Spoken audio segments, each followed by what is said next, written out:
Olá pessoal, tudo bem? Nós estamos iniciando, o nosso podcast Vozes da Inclusão. Hoje nós vamos entrevistar o Igor. Ele é estudante de medicina na UFMT e tem deficiência visual.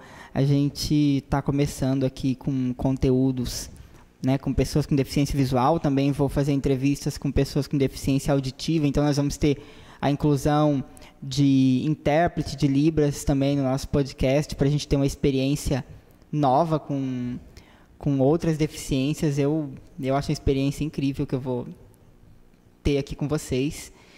E hoje a gente vai falar com o Igor sobre as vivências dele, enquanto pessoa com deficiência visual, e o que fez ele escolher a faculdade de medicina, tendo a deficiência visual, e quais foram as dificuldades e o que ele está achando de tudo isso. Igor, prazer em recebê-lo aqui conosco. Imagina, o prazer é todo meu, Luiz, estar aqui no podcast, aqui no Instituto Federal com vocês, falando um pouquinho da minha trajetória, e das minhas escolhas. Espero que eu tenha alguma coisa a acrescentar aí e levar um pouco da experiência da minha vida aí para outras pessoas com deficiência e que eles, assim como eu, saibam aproveitar as oportunidades. Ah, com certeza. E, Igor, o que te fez escolher a faculdade de medicina? Então, cara, você sabe que eu lá pequenininho, eu perdi a visão com 8 anos, Síndrome de Stargardt. E eu lá pequenininho eu já gostava muito de ciências, biologia. Eu lembro que eu estudava num colégio chamado Imaculada, eu já roubava os livros de ciência dos últimos anos para mim poder ficar lendo as experiências das últimas páginas, tentando fazer em casa. Aqueles vulcãozinhos de bicarbonato, aquelas coisas tudo. Eu gostava muito dessa parte de ciência. Depois que eu terminei o ensino médio, eu fiz técnico em administração e gestão de recursos humanos, eu falei, cara, não é isso que eu quero, não. A parte de administração me decepcionou um pouco, porque não é uma área que eu me vejo, assim, abre aspas, trabalhando. E aí eu fui fazer ciências biológicas pela Universidade Estadual do Norte do Paraná, na UEMP, na minha cidade, lá Natal, Jacarezinho. E de lá eu saí, fui para Curitiba, fiquei 1 ano estudando, fazendo cursinho, e depois vim aqui para medicina. Então, assim, eu sempre quis medicina, mas eu não falava a palavra medicina, eu sempre quis ser um cara da ciência. Sabe, na biologia eu ficava muito satisfeito, só que eu vi que eu gostava mais da parte de humano, corpo humano, a parte mais biológica humana do que a parte vegetal, por exemplo. Não gosto de estudar bactéria, não gosto de estudar planta, mas ainda assim tive que estudar, por causa da faculdade. Então eu peguei e foquei, falei, agora eu quero estudar o que eu quero ser médico. E eu peguei e fui atrás, fiz o vestibular. E, graças a Deus, em 2018 eu entrei aqui na Faculdade de Medicina da Universidade Federal do Norte. Caramba, UFMT, Universidade Federal do Mato Grosso. E tô aí, até hoje. Tô já entrando pro meu 5º ano aí. E, se Deus quiser, mais 1 ano e meio aí, 2 anos, eu tô formado. E você pretende se especializar em quê? Cara, eu gosto muito da parte política da medicina. Você deve pensar, falou que a administração não é a área dele, Agora tá falando que é. Mas vamos lá, são coisas diferentes. Eu gosto muito de atendimento de parte pericial, parte medicina legal. Eu gosto muito dessa parte mais do direito, parte de ética, CRM. Enfim, eu gosto dessa parte aí burocrática da medicina. Aprendi a gostar. Eu sempre fui um cara meio político, sabe? Então, o que aconteceu?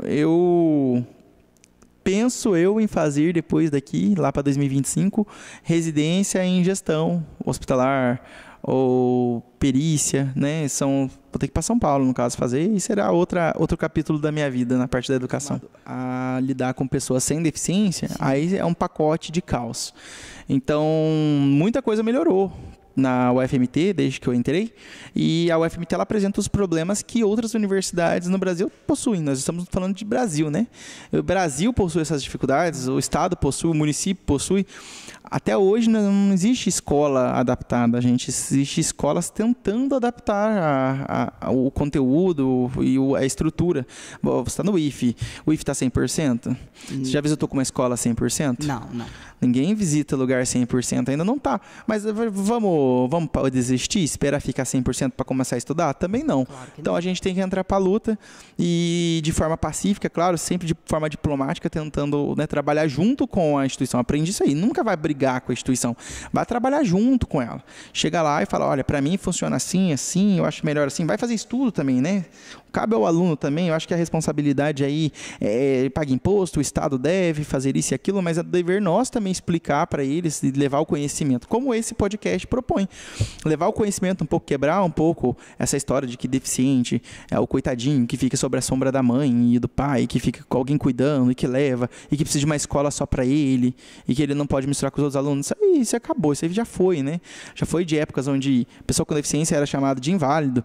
Então, isso aí é tempos antigos, a gente está numa fase de mudança, é importante essa fase de mudança, e nós que estamos trabalhando, somos, né, dessa fase de mudança, eu e você, acredito, somos pessoas que estão vivendo uma transformação mesmo, uma revolução na parte de adaptação e acessibilidade.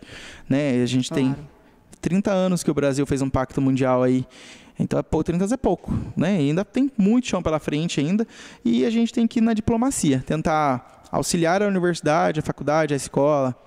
A família também tem essa responsabilidade de trabalhar junto com eles para tornar o lugar mais acessível e mais incluso. Se você for na briga, eles vão criar resistência. Vão, sim. E aí você vai na justiça, a justiça obriga eles a fazer milagre. O milagre não acontece.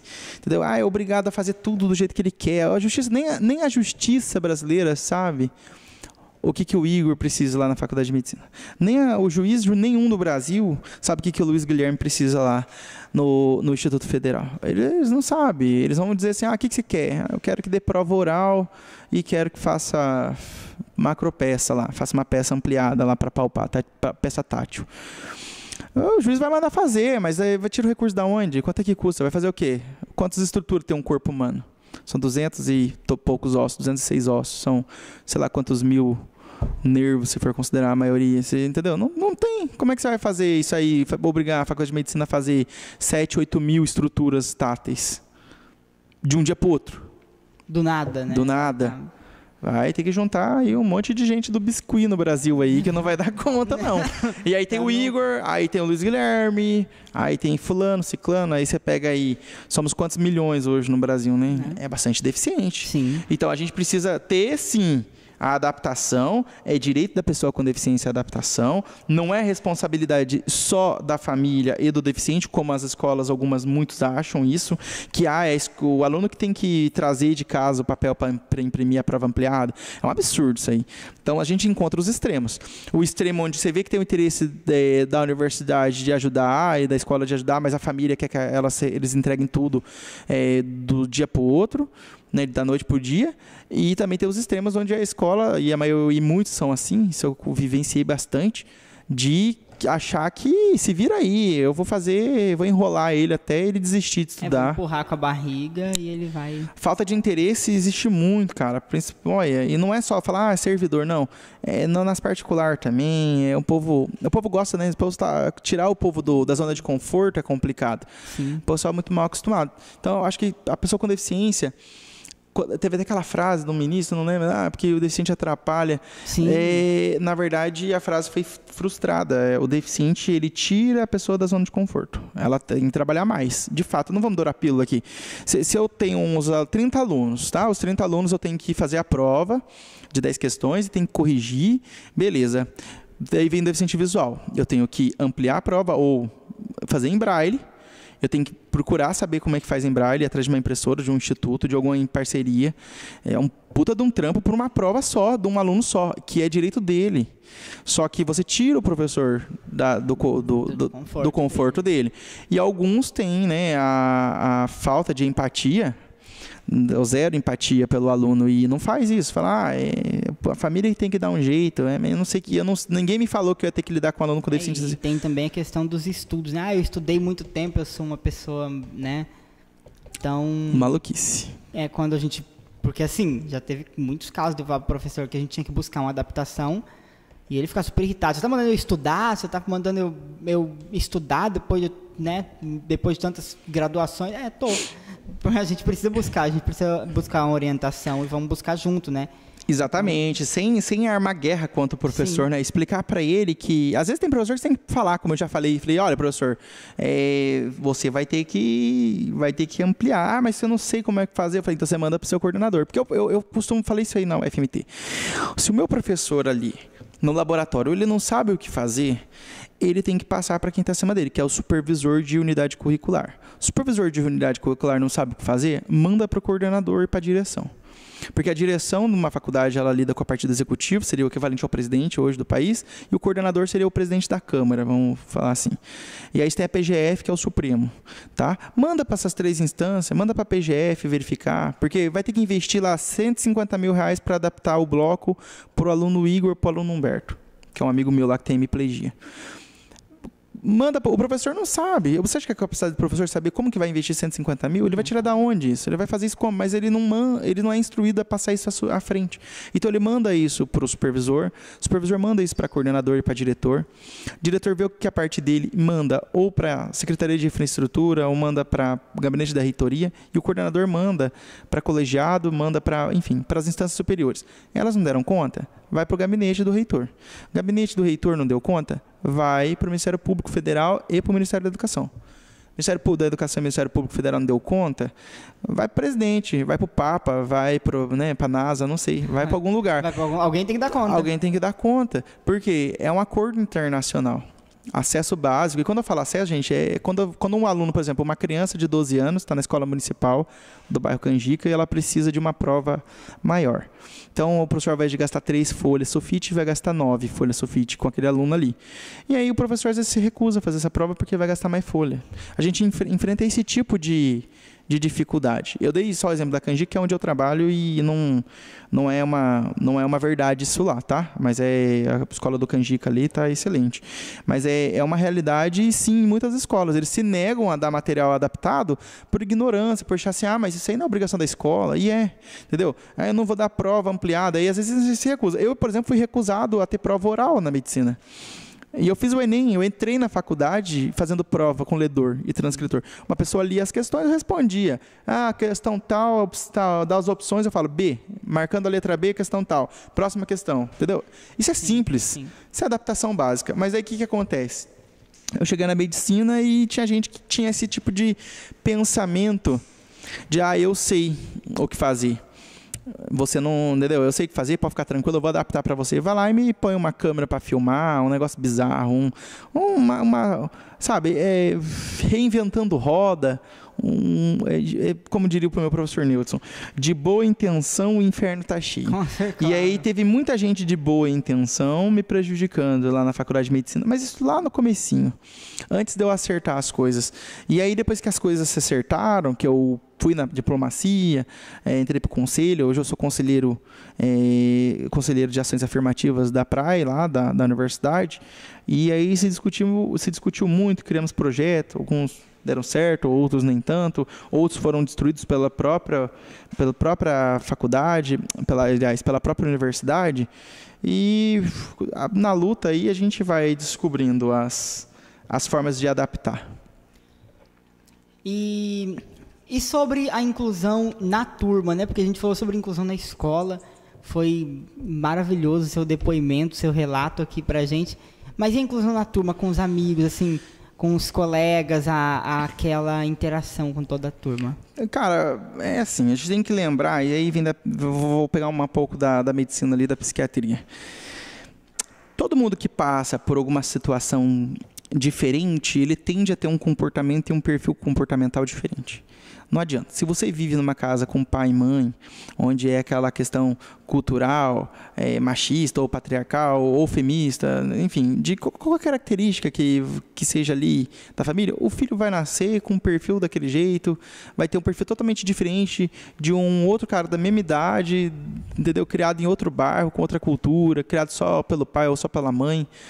Vai ser coisas totalmente diferentes. E a pessoa com deficiência, ela cresce, se desenvolve, tendo uma perspectiva diferente das demais. Então, não espere um comportamento igual das outras pessoas Ah, esse cara ele se aparece muito, ou esse cara ele é muito fechado, não conversa com ninguém, ou esse cara é muito... Geralmente a pessoa com... Geralmente, não vamos generalizar, mas geralmente uma parte das pessoas com deficiência, elas vão ter um comportamento um pouco diferente. Tá, um pouco diferente. Por quê? Elas têm uma perspectiva diferente das demais. Até porque a gente tem que considerar a margem do normal e o não normal. Então, são palavras duras de se falar e de se ouvir, mas... Eu não enxergo normalmente. Eu não estou dentro da média do que é enxergar na humanidade. Sim. Então, eu sou um deficiente visual. Por isso que eu tenho direito, por isso que eu entro de graça nas festas, por isso que eu tenho desconto na compra de carro. Claro. Eu tenho minhas regalias, claro, não é assim também. Nós temos um certo lucro aí, um certo... A gente tem aí umas leis que nos ajudam a se divertir. E a dizer assim, nossa, ainda bem que eu sou deficiente. Fui no show da Marisa Monte... Não paguei nada. R$0. Sabe quanto custava a poltrona? R$600. Fui eu e minha amiga de acompanhante, são R$1.200 de grátis. Eu fui no show do Corinthians versus para Cuiabá, e era R$600 também, R$1.200. Eu e o Leonardo fomos assistir o jogo do Corinthians. Grátis. Aí você fala, meu Deus do céu, mas ser cego é bom demais. Exatamente, pô. E aí você vê. As pessoas, elas começam a ter comportamentos, às vezes, que são reflexo da experiência de vida dela. Ou porque era agredida em casa, né? Ou porque foi violentada muito na adolescência. Ou porque sofria maus tratos. Ou porque é muita briga, muita discussão dentro de casa. Ou porque ela é uma pessoa com deficiência, ou porque ela é uma pessoa, não sei, tem diversos outros perfis de comportamento que são moldados pelo universo amostral da pessoa, né, do individual de cada um. Isso que nos define. É por isso que a maioria das pessoas se comportam muito parecido, porque a cultura é muito parecida, né, num país pro outro. Se você pegar um adolescente do Rio Grande do Sul e jogar ele lá no Nordeste, ele vai ser um cara meio difícil lá, porque ele vai ter uma choque de cultura. E ele vai se sentir um pouco, no começo ele vai ter um comportamento estranho, assim, de não conseguir se enturmar muito. E talvez a pessoa com deficiência tenha essa dificuldade por causa da questão de experiência de vida mesmo. Mas o Igor, o que eu fiz? Né? Eu sempre fui um cara muito comunicativo, gostava muito de falar. À toa que eu fiz rádio, fiz TV, fiz YouTube, fiz tudo que você imagina. E só não fiz programa. Não. Mas tô aberto. Eu ia perguntar. Aí, pagando bem, né, Cleide? Que claro. mal tem. Daí eu peguei... Meu Deus. Só fiz programa na rádio. Entendeu? Eu tinha só, assim, trabalhava como técnico lá. Você achou que era programa de computador? Não, claro. Porque eu não entendo nada de informática. Não, a gente... Eu tô te zoando. Eu fiquei meio bugado. Eu tô te zoando. Eu tentei entender, fui no raciocínio, mas falei, o que ele tá falando? Eu tava falando tão sério, né? Do nada. Mas, Ai, maravilhoso. Eu tô brincando, Luiz. Então... E aí a gente fica falando E eu falei pra você... E o programa que eu tava falando pra você não é de computador, não, viu? É programa de... obrigado aí, olha, um cafezinho pra mim. Claro, Opa, eu aceito o cafezinho, viu? A gente trata nossos entrevistados muito bem. Cara, eu sou ficando mal acostumado. Eu começava a vir todo dia de manhã aqui dar uma entrevista. Com certeza, vamos fazer um podcast diferente pra cada dia, assim. Eu trabalho muito com café, cara, porque eu tenho dor de cabeça se eu não tomo café. Eu não sei se você tá viciado em café também, mas eu tô viciado. Eu tomo café só de manhã, né? Obrigado, querido. Eu tomo café de manhã. Obrigado, viu? Aí o cafezinho aí, vamos tomar. Eu tomo café de manhã e à tarde... Café bom. À tarde eu não sou acostumado a tomar café, mas de manhã eu tomo, porque se eu não tomar me dá dor de cabeça. Tô falando de... Cara, o programa que eu falei pra você não é o de computador. Aí, ó, o cafezinho aí pra nós. Obrigado, Giovana. E a gente... Inclusive, o que você me perguntou? A gente tava falando sobre a integração na turma, né? Bom você ter voltado. Eu vou puxando o assunto, vou esticando, eu vou embora. Foi muito bem recebido. Fui muito bem recebido. E geralmente os alunos são bem recebidos mesmo. Só que eles tinham, assim, um choque de realidade. Eu percebo que toda vez que eu entro numa turma nova, eles falam, nossa, deficiente visual, tal. Eu lembro que a primeira vez que eu entrei aqui na medicina foi na turma 62. E aí eu fui numa festinha da turma, aí chegou lá, eles foram me receber na porta. Ah, você vai beber? Você vai não sei o quê? Você bebe, né? Não, eles queriam me dar Guaraná. Né? Tipo, Aí eu bebe? falei, bebo muita cachaça, se tiver barreira eu aceito. Eu aceito, né? Claro. Tipo, cego bebe? Já me perguntaram isso. Já te perguntaram isso também? Essa cerveja é pra você. Uai, só tô eu aqui, né? Sua mãe deixa você beber? Sim, essa cerveja é pra você. Eu tô comprando ela, tô eu aqui, só eu que tô aqui, eu tô comprando ela. Então quer dizer que bebe. Gente, deficiente, ele só não tem visão, o deficiente visual. O resto ele tem tudo. Ele pode até. Eu tinha um amigo meu que ele tinha baixa visão e esse tempo ele foi preso porque ele roubou. Meu Deus. Ele foi preso por roubo. Interessante. Ele saiu no jornal e saiu a manchete assim: deficiente visual é pego por câmera de segurança. Mas não, Ele roubou essas gôndolas de eletrônico, ele roubou um pacotinho de capinha. Aí foi pego. Eu falei, você é burro, você não viu a câmera? Ele tá tirando. Não, e ele já deu, eu não vou nem falar o nome dele, mas ele já deu muito trabalho, já mexeu com o tráfico, essas coisas. E o cara não enxerga, pô. Aí você pega, o cara não enxerga, ele tem que ser o quê? O santinho, ele não pode ter pecado, ele não pode falar besteira, ele tem que ficar moadinho no canto. E policial nem aborda, né? Isso é bom, né? Não, é bom, depois eu posso estar com... Vou te contar, uma vez eu fui abordado pela polícia e eles não sabem que eu tenho... Eles têm dificuldade em... só pra deixar claro, eu não sou cego, né? Às vezes nós falamos deficiente visual aí, mas tem que deixar claro qual a diferença dos deficientes visuais. Tem o cego total, que não enxerga nada, tem o cego que só enxerga a presença de luz, tem o cego que só enxerga vultos e poucas coisas, que são assim, a conta-dedos, e tem o baixa visão severa, que é aquele que enxerga com muita dificuldade, mas ainda identifica objetos, consegue andar mais ou menos, né? Não precisa 100% do auxílio de uma bengala, assim, que ainda consegue ir de um lugar para o outro. E tem o baixa visão, que é aquele que enxerga pouco, tem dificuldade de paleta, tem dificuldade em determinar detalhes, tem dificuldade em executar muitas funções, mas ele sempre dá uma forma de adaptar. E aí tem as pessoas com dificuldade visual, que daí é aquela pessoa que põe um óculos resolve, ainda dirige, uma vida normal, mas assim, não pode ser atirador de sniper, por exemplo, né? Claro. Vai, eu não enxergo, vai você, põe essa linha na agulha pra mim. Vai, Dificuldade visual. Tem muita gente com dificuldade visual tentando entrar pelas cotas em concurso, tá? Que eu tenho uma miopia, uso 4 graus. Cria vergonha. Aí... Mas é ignorância, o pessoal não sabe o que é isso, né? E aí, o policial parou manda a parede, aquela gritaria, e eu ali, né, de boa, encostei a mão na parede. Aí tinha eu e mais uns 5 fazendo a abordagem. Aí ele chegou no primeiro lá, não sei o que o primeiro fez, eu só escutei os estalos. Prá! Pé do vidro na orelha do cara. Meu Deus. Vai chegar na vez. Eu tinha dinheiro na carteira e eu... recebo benefício por ser deficiente, né? Aposentado por deficiência, nada. Não é aposentado, é o meu auxílio BPC. Benefício de prestação continuada por pessoa com deficiência. E aí, outro regalia da vida do deficiente. Graças a Deus. Amém. Né? E aí, eu peguei, cara, e chegou no segundo, o segundo falou alguma coisa também e chutou a perna dele para ele abrir mais a perna. O terceiro, mostrou a carteirinha que trabalhava e ele perguntava sempre assim, pergunta para ele, o que você faz? Da onde que é esse dinheiro aqui? Você trabalha com o quê? Pegou dinheiro do papaizinho, né? E tarará, e tá na orelha do cara. Lá do cara que tava do meu lado tinha um pacote de house. E aí ele pegou o pacote de house. Falou assim, e esse, que tem nesse pacote aqui? Você é house, senhor? Foi tirando um por um, jogando no chão. O policial foi fazendo isso com ele. Eu só aqui, no canto de zóio, né? Falei, Jesus, minha vez é o próximo.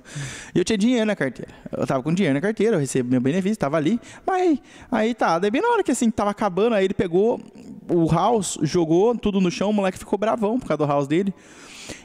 Viu? Só tinha house aí. Você achou que você ia encontrar o quê? Você cala a boca, que você fala direito, não sei o que. O policial meteu o fumo nele. Aí ele pegou, apalpou outro bolso, tinha um pacote de essência de narguile. E aí ele pegou e falou assim, o que é isso aí? Ele arrancou do bolso e jogou no peito do policial assim. É narguile. Buá! Que o moleque chegou até, perdeu o rumo. Bordoou. E foi pra cima de mim. Falou assim, e você? Ai, senhor, eu trabalho aí na Fafija. Aí, pegou minha carteira, tirou, olhou minhas carteiras, tudo. E esse dinheiro aqui? Eu trabalho, sou estagiário do almoxarifado aí da Fafija. E o que você faz? O que mais você faz? Eu sou estudante, faço biologia aí, trabalho à noite, ajudo em casa. Então tá bom. Imagina se eu falo que eu sou aposentado por deficiência, eu levo um tapa na hora. Você é um deficiente? Vai tá tirando? Eles não vão acreditar. Não, eles eles têm essa dificuldade de abordar, né? A gente... Então, como que aborda um deficiente, né? Como que a gente mão na vai- parede. Digo, pé na parede. mão Você na não tem parede. mãos. Pé na parede, já que você não tem braço, então coloca o que você tem aí, você põe na parede. Algema os punhos né, dele. Não, algema os calcanhar dele. Algema os calcanhar, porque... né? Isso foi um deficiente auditivo, né? É uma coisa complicada, porque eles não têm essa capacitação. Então, geralmente eles nem abordam, né? Se vê a pessoa com uma bengala... Bom, pelo menos o deficiente auditivo nunca vai ser preso por responder o policial, né? Não vai. Por desacato. A não ser que o policial saiba Libras. né? Foi uma piada, mas tá bom. E é interessante isso que você me falou, porque é o seguinte, eles... a gente imagina cada coisa na nossa cabeça. Porque tem muito bandido, um vagabundo aí, mentindo que é deficiente. Quantos vagabundos de cadeira de roda com droga embaixo não tava? Porque a policial não aborda, meu. Pior é cego, pode traficar droga na bengala. Boa ideia, hein? Mas... Me empresta a bengala. Será que... Não, porque eu não sei se é verdade, mas já ouvi. Vamos montar uma máfia? Uma organização criminosa só de deficiente? Dá lucro isso aí, só. Aqui é Vozes da... Como que é o nome do Vozes da Inclusão. Voz da Inclusão, né? Pós da Inclusão. Pós da Inclusão.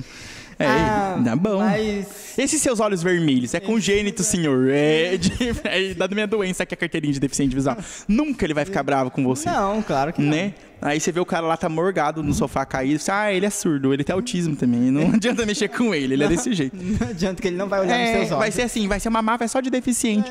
Ninguém vai suspeitar. Não. Porque vão achar que a gente tem, que não foge do normal. Ele não tem a capacitação para abordar o que, né? E o que eu já estou atrás, inclusive, com o Gefron do Mato Grosso. Olha como eu sou chique. O Gefron do Mato Grosso, lá junto com... Deixa eu lembrar, Sargento Stefan. Como é o nome dele, caramba? Rony Stefan. É o nome do sargento, se não me engano, Rony Stefan. E o Rony, cara, genial, cara. O cara é puta do empreendedor. O cara tem visão lá na frente. Sabe, mexe com tudo que você imagina, com estatística, com política. E o Rony, ele veio perguntar, como é que é para abordar? Não sei o que. Eu falei, vamos fazer uma palestra. Aí eu estou montando aí um material, assim como eu estou montando para os residentes sobre atendimento da pessoa com deficiência na clínica, em ambientes hospitalares. Eu também estou montando, e que inclusive uma luta minha é colocar Libras dentro do currículo, na grade curricular dos estudantes de medicina. É obrigatório saber Libras. Todo ano tem uma, 2 vezes por semana aula de Libras. Tem que ter. Saber falar Libras. Outra luta minha é um projeto de colocar Libras como matéria obrigatória no ensino fundamental. É ótimo ensinar crianças Libras, elas aprendem muito mais rápido que o adulto. Enfim. E aí eu tô trabalhando aí com o Rony pra gente fazer esse material aí para fazer a promoção da acessibilidade na abordagem policial da pessoa com deficiência. Eu fui longe nisso aí porque foi assim numa mesa de bar bebendo com ele. Tava aí no sargento do exército. Inclusive, o meu acompanhante aqui, o produtor / empresário / amigo, o Cleiton, ele é o soldado também, soldado Cleiton Franco. Eu tô só acompanhado dos militares, meu amigo. Nossa, já tem um esquema aí de segurança. Já tem um esquema de segurança. Olha o tamanho do homem, 2 metros de altura, o braço dele da minha coxa. Se eu fizer a audiodescrição dele, você fica com medo. Nossa. É um armário. Ou com tesão, não sei, porque ele é muito bonito também. Um elogio sempre bom. Não é verdade, Cleito? E aí que você me perguntou mesmo? Eu até esqueço, eu fujo. Eu tava falando das abordagens, mas assim, é interessante. Já apanhei, esse projeto das abordagens. Já apanhou? Já apanhei de polícia, já. Levei sim, vixe Maria, levei bicuda em festa, no meio da briga, né? Soco pra um lado, soco pro outro. Quando eu vi, tinha policial no meio, apanhou todo mundo. Quem tava separando e quem tava brigando. Meus amigos separando, eu brigando. E aí você perdido literalmente como um cego em tiroteio. Podia ter falado isso? Claro que podia. Ficou né? maravilhoso, cara. Isso vai pro meu Insta. Podia ter falado. Cara, só pra deixar claro, eu faço stand-up. Então, se você quer fazer piada de cego, nossa, eu adoro, velho. Eu também me sinto super confortável, porque tem isso. Quando a gente falou da integração lá na sala de aula, né? Tem... Eu acho que... Meu Deus, agora é meu celular que tá falando. Quando a gente fala de integração em sala de aula, eu passei pelo mesmo processo aqui no IF. A gente chega e O pessoal fala assim, ele é cego. Não é cego, pelo amor de Deus. Não fala cego. Ou então faz às vezes esquece. Você já viu aquele vídeo? Cacete, não é assim que fala. Não fala que já viu, não é já viu. Não é já viu, que horror. Não é... E tem aquele preconceito, né? E quando a gente fala preconceito, tem um preconceito pejorativo, Sim. é aquele que você não admite lidar com. Eu odeio deficiente, não vou querer ele na minha casa, não quero ele na minha loja, não quero deficiente no meu carro. E o preconceito, que é aquele que tem um conceito pré-estabelecido, que é por ignorância, porque você não convive, pô. Você não vai. Você sabe lidar com, sei lá, com a cultura norte-americana. Você já conviveu com o norte-americano? É outra cultura. É outra cultura. Você vai ter dificuldade ali de se adaptar tal, e se for para lá, morar lá. Você teve um pouco de dificuldade. Agora, porque você tem uma coisa assim que você acha que é aquilo que você vê na TV, você acha que é aquilo que você vê em filme. E viver com deficiente não é nada disso. Pô, eu tenho dificuldade para enxergar. O resto não, o resto eu vou atrás. Então eu vou para festa, eu vou para balada. Já fui para Cristal, já foi na Cristal? Cristal é maravilhoso aqui. Cristal é uma zona aqui em Cuiabá. É uma zona muito boa. Eu te aconselhei lá. Eles adoram os deficientes visual, viu? Nossa, que massa. As mulheres deixam você tatear elas inteiro, sem cobrar. Porque sabe como é que faz? Desculpa, pisei no teu pé. Interessante. Exatamente. Então você vai na zona, na Cristal, eles são super acessíveis. Lá você não paga nada pra palpar as mulheres. Sério, se você for... Porque como é que nós vai saber que nós gostou, né? É uma experiência sensorial. Ninguém lá sabe fazer audiodescrição, graças a Deus. Eu te proíbo de ensinar. Tá? Se alguém ensinar o pessoal da Cristal fazer audiodescrição. Eu vou pra te dar um tiro. Exato. Olha, eu vou ficar frustrado. Porque lá as mulheres vêm, vem ver como eu sou. Não tá gostando, eu não consegui ver direito a parte. Não. É assim que funciona. Então, eu vou pra Cristal, eu vou pra Vale, e é de graça, viu? É legal você chegar com a carteirinha de deficiente, eu tenho ela aqui, você chega com a carteirinha de deficiente e bate a carteira. Você diz, eu sou PCD, você tem entrada aí free pra quem é PCD? Eles olham com aquela cara de tipo, meu Decepção. Deus. Nossa, tem sim. Tem. Moça, senhor, você tá na zona, que é Cristal, tá? Pra consumir, o senhor tem que pagar. Não, eu sei. Cerveja, no caso, que eu consumo lá dentro. E aí... Só pra constar. E aí você vai na Vale, na Voz, no Jerônimo, você vai nesses lugares, é tudo de graça. DPCD não paga. No Cuiabá, acho que no Mato Grosso, né? Lei estadual e municipal, não tem duas leis? Não me lembro. Eu sei que existe a municipal. Sim, acredito que são. Bem, porque a Várzea Grande também obedece. Então, cara, é maravilhoso. Você entra de graça em tudo quanto é lugar. Você vai no show, quando eu tava falando lá do futebol, do show. É tudo de graça. É muito bom. Eu gosto. Eu peguei as pedras do caminho, né? E eu usei de arma, eu usei de alavanca. Então a gente tem de ponto de apoio de alavanca. E esse direito da inclusão, da entrada ali, até com acompanhante, com gratuidade. Maravilhoso.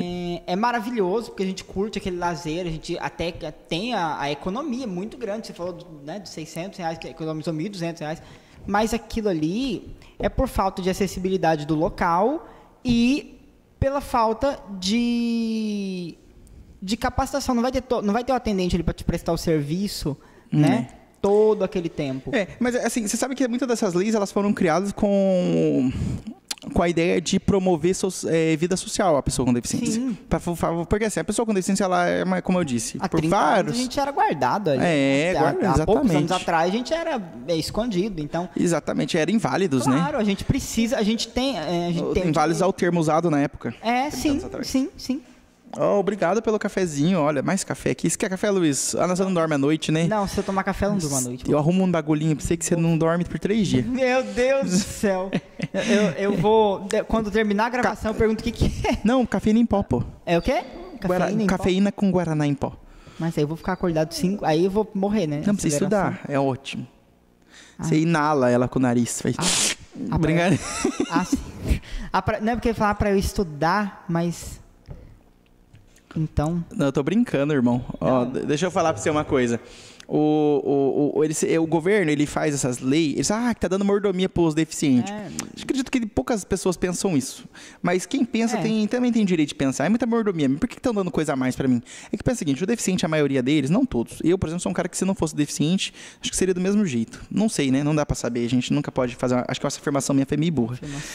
Mas muitos deficientes, eles são muito acanhados mesmo, muito presos em casa, não quer sair. Quando você dá esse estímulo de falar, você entra de graça, leva um. querendo ou não, os amigos, eles... Né? Quantas vezes, Cleide, você parou em casa e falou, vamos tomar uma lá no fulano em tal lugar? Lá, um monte de vamos vezes. no cinema porque eu quero assistir esse filme. Se você não quiser, você dorme, mas vamos lá pra gente não passar. Mas vamos comigo pra nós ir. Vamos comigo. Ela acaba criando amigos e fala, mas é amigo interesseiro. Não, mas acaba sendo aquele amigo que entra e economiza 1.200 conto num rolezinho. Mas que é interesseiro, Interessa. É que nem quando eu vou na Cristal. Você acha que elas gostam de mim? Nada, é interesse. Não, mas eu gosto delas, não deixa de gostar. Claro. Mas estimula a vida social do deficiente, da pessoa com deficiência. E isso... Querendo ou não, ele cria experiência, ele visita lugares novos, ele vai, ele é estimulado. Vamos consertar um problema de cada vez. É a mesma coisa de dizer assim, ó, eu vou te dar vida social, vou te dar R$1 milhão pra você gastar por mês em festa. Só festa. Você não pode comprar casa, nada, você vai gastar em festa. Aí você fala, pô, um puta estímulo social. Mas não vai ter amigos de verdade, só vai ter... Foda-se, hoje em dia, pobre eu já tenho amigo interesseiro, você acha que eu não... Quando for rico, vai. Pô, não, isso faz parte. Você olha pro céu, vem amigos. Mas o interesse é mútuo aí, eu também tenho interesse em companhia para ir pro rolê, então é isso aí. Então, isso não é o deficiente, isso é todos, a sociedade convive assim. A gente vira amigo de alguém por interesse em alguma coisa, porque você gostou, porque se sente bem, porque você quer desabafar com ela, porque você quer pedir um conselho, ou porque aquela pessoa pode te ajudar, ou aquela pessoa não vai te cobrar do jeito que as outras pessoas à sua volta cobram. De alguma forma você se atrai a querer ser amigo dela porque você viu alguma vantagem em se relacionar com ela. Isso aí não precisa mentir aqui, falar, não, é o amor que Deus colocou na nossa vida. Não, amigo é isso aí. E eu tenho muitos e bons amigos, viu? Bons amigos. Difícil a gente ter. Eles falam que a amizade é mais qualidade do que quantidade. Eu tenho bons amigos e muitos. Né? Eu não consigo te listar aqui. Eu posso agradecer, porque tenho bons amigos. Eu tenho, assim... eu tenho desde o bairro da minha casa, Cleiton deles. Eu moro com um amigo meu, Leonardo, veio do Paraná, são mais de 10 anos de amizade. Eu tenho amigos de 15 anos, 14, 15 anos, amigos assim, preservados, mesmo, de aniversário, de ligar. Hoje é meu aniversário, por sinal. Me ligaram. Eu quero já te parabenizar por isso. Obrigado. Parabéns. Obrigado. E eu como eu falei, eu tenho amigos. E você falou de amigos e você citou que você veio do Paraná, né? Uhum. E aí você veio pra cá, veio acompanhado ou veio pra morar sozinho? Morar sozinho, mano. E você já morou, já começou morando com seu amigo ou não? Teve a época que você morou sozinho? Eu passei medicina no dia 27 de março. No dia 4 de abril eu estava aqui já estudando. Foi muito rápido, assim, minha vida mudou, foi puf. Eu lembro até hoje, minha mãe estava lá se preparando uma cirurgia, era um domingo, se eu não me engano. Coisa assim, que ela ia internar no outro dia de manhã e se preparando nervosa.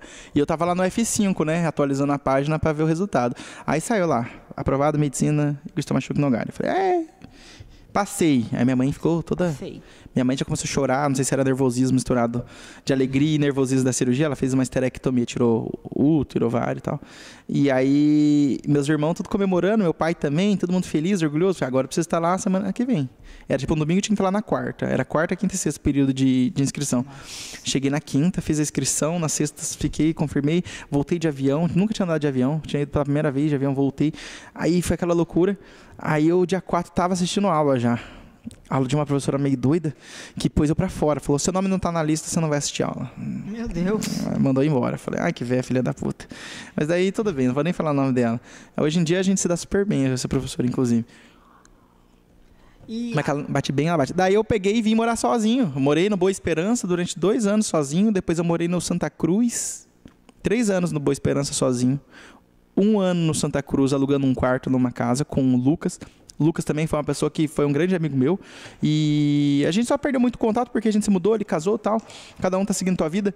Mas o Lucas, eu morei 1 ano com ele. E vale lembrar aqui, o Lucas é um cara fantástico. Fazia engenharia de Minas e Energia, lá na UF também. E o Lucas é campeão, cara, brasileiro, foi no Mundial de Karatê.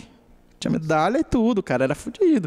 Então eu morri de medo dele brigar comigo. Eu falei, Lucas, a casa tá limpa, senhor. Lucas, a casa tá. Brincadeira. Que janta pra você. O Lucas eu via muito das minhas histórias ali, tinha uma relação muito boa. E a gente se dava super bem. E aí foi 1 ano com o Lucas, depois eu me mudei e comecei a morar com o Leonardo, que é meu amigo de infância. Ligou pra mim, e aí, Igão, tem emprego em Cuiabá? Aqui sempre tem emprego. Cuiabá é um lugar que tem emprego.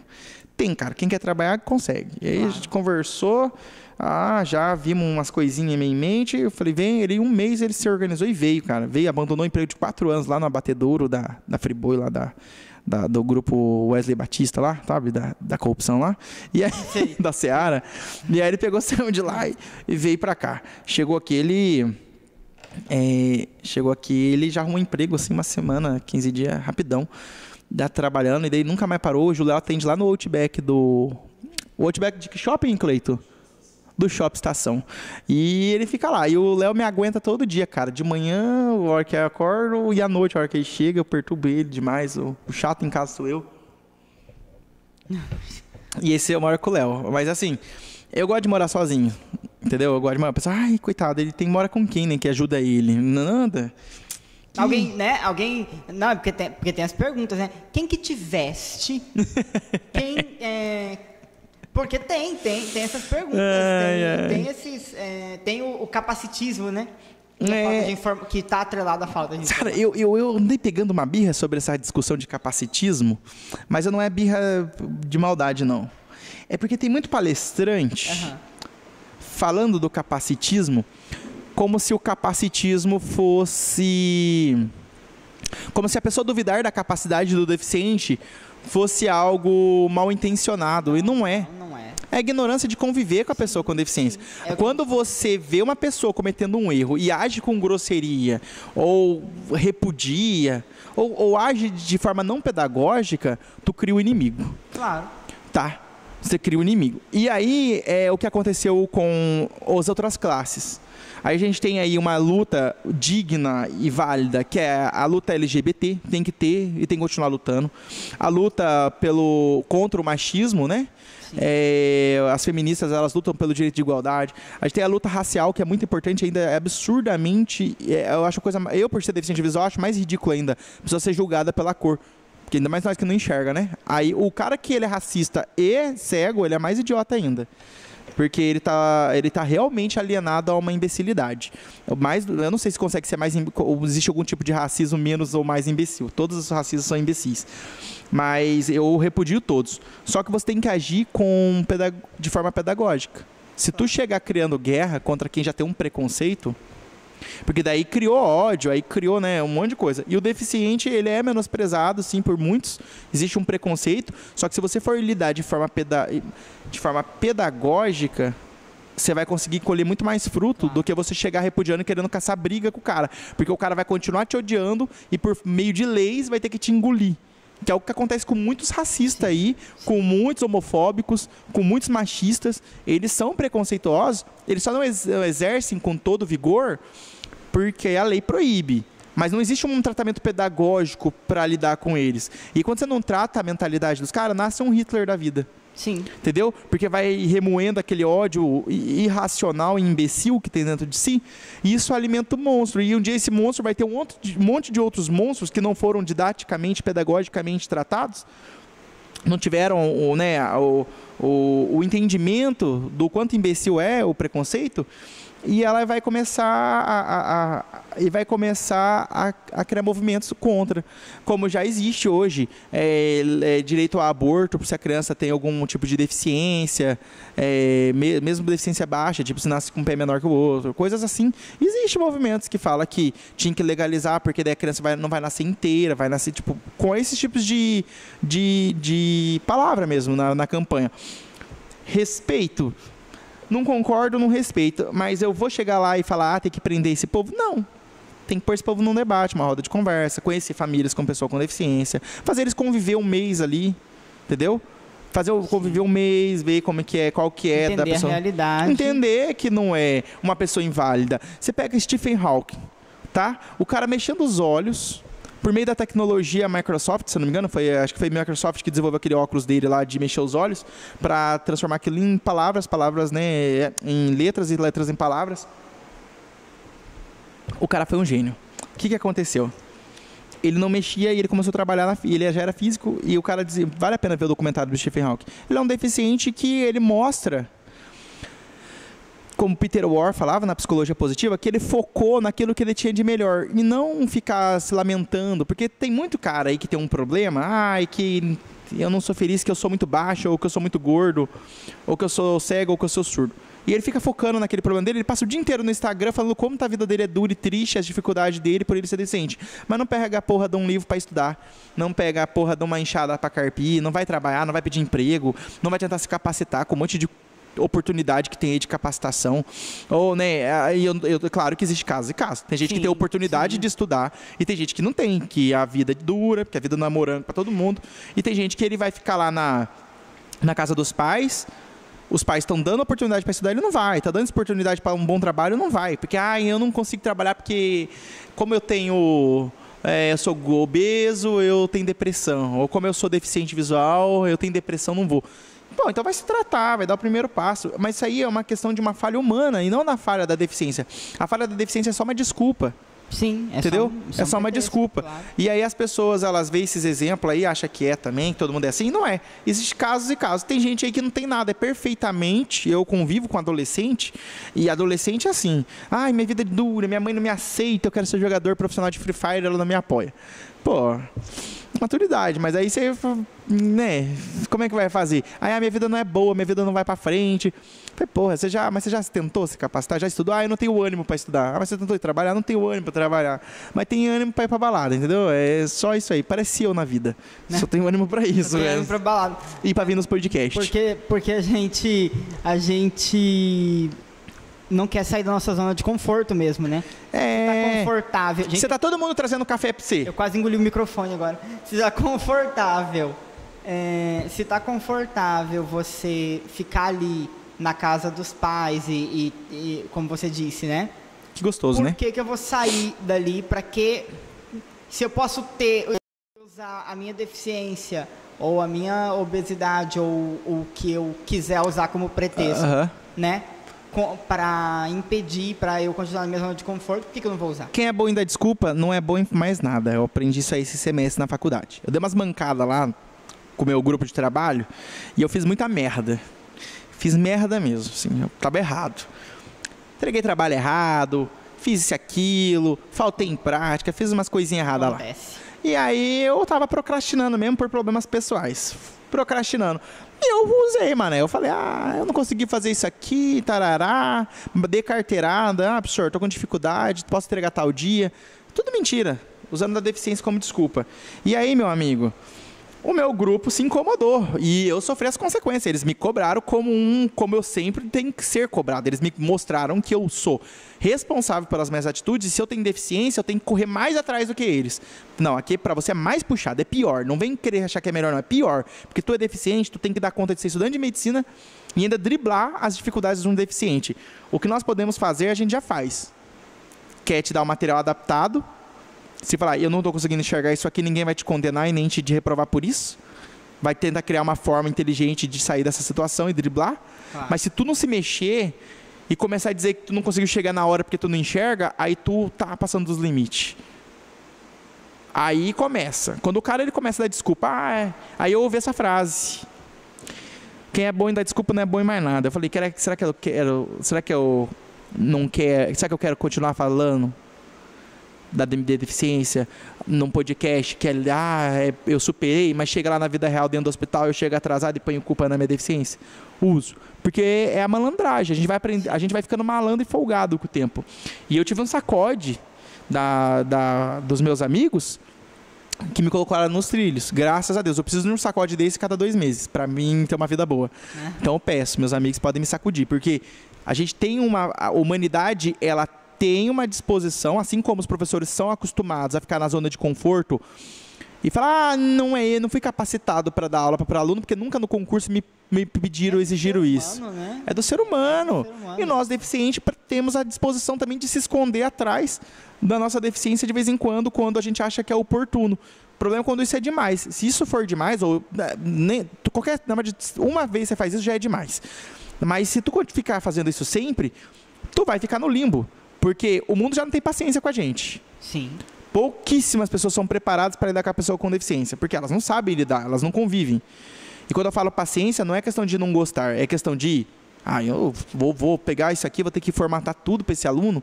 Vou ter que mexer, vou ter que trazer lá massinha de modelado da minha casa e moldar aqui, porque a faculdade não dá. Entendeu? Eles ficam nessa dúvida. Mas quem que é obrigado a fazer isso aqui? E aí acaba não fazendo nada, tipo, esse que é o problema também. Então, jogando, eles jogam. Jogam de um lado pro outro, porque ninguém quer fazer. Então eles ficam sem paciência, assim, sem um pingo de vontade de fazer às vezes, ou tem muita vontade de fazer, mas também não toma um pingo de atitude, que é complicado, que é a barreira atitudinal, né? Sim. Se eu não estou me enganando. E eu já usei muito a deficiência para poder tirar vantagem das coisas. Isso é errado, né? Mas eu não sou aqui para ser hipócrita. Eu estou aqui para a gente debater sobre como é ser deficiente. Eu acho que essa conversa nossa aqui tem que ser franca. Sim. Não vamos chegar aqui e falar que é um morango. Não é fácil ser deficiente. Não é fácil chegar num banco, não ter uma senha lá para você pegar e ficar mendigando pro segurança te ajudar a te falar quando chegar teu nome. Ou no Burger King mesmo, compra um lanche lá e ter que ficar na beira do balcão porque você não vai enxergar o número lá no letreiro, entendeu? E ter que esperar chamar teu nome. Ou ficar explicando 1000 vezes que não adianta pôr óculos, que você não vai enxergar. Não é fácil. Não é fácil. Não é fácil. Eu já sofri preconceito de várias formas. Família de namorada, amigo, família de amigos. Ou tipo, a mãe só deixa o amigo sair comigo porque tem dó. Fala assim, ai, tadinho. Não, vai sair sim, eu tinha um amigo. Sai com ele, sim. Sai com ele, porque é bonito. Olha, meu filho tá sendo com deficiência. Você viu como ele é uma pessoa boa? Olha Já, como... E meus amigos usavam, ô Igão, fala pra minha mãe que eu tô com você, beleza? Você com uma mina aqui, minha mãe nem minha mulher pode saber. Eu falei, pode ir, eu dou suporte aqui, pode deixar. E aí era isso, bando de vagabundos. Eita. Mas os amigos, eles também usam, né? Gente... Eles usam. E tem que usar mesmo, porque nós é amigo pra isso. O dia que eu falar assim, ó, empresta aí o carro. E você acredita que eu com 20% da vista, eu dirijo às vezes ainda? Não dentro da cidade, pelo amor de Deus. Tem um lugar na minha cidade que chama Água Feia. Esse é um podcast, pode ser denunciado. Não! Pode denunciar. Enquanto eu não for pego em flagrante. Não é crime dizer que já dirigiu sem carteira. É crime ser pego em flagrante dirigindo sem carteira, sabia? Esse é o furo da lei. Você vai pro meio... você vai pro meio... Eu vou tentar.